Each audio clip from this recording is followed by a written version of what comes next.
In this experiment, we will learn how to use a voltmeter.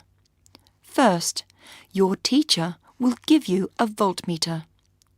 Look at the different parts of the voltmeter carefully.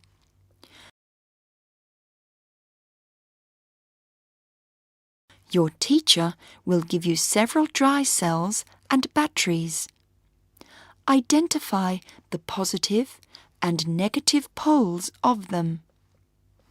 Then, use the voltmeter to measure their voltage as shown. Record the results in a table. Afterwards, connect 2 dry cells and measure the voltage. What is the voltage of 2 dry cells? Add 1 more cell and measure the voltage again. How does the voltage change when more cells are connected?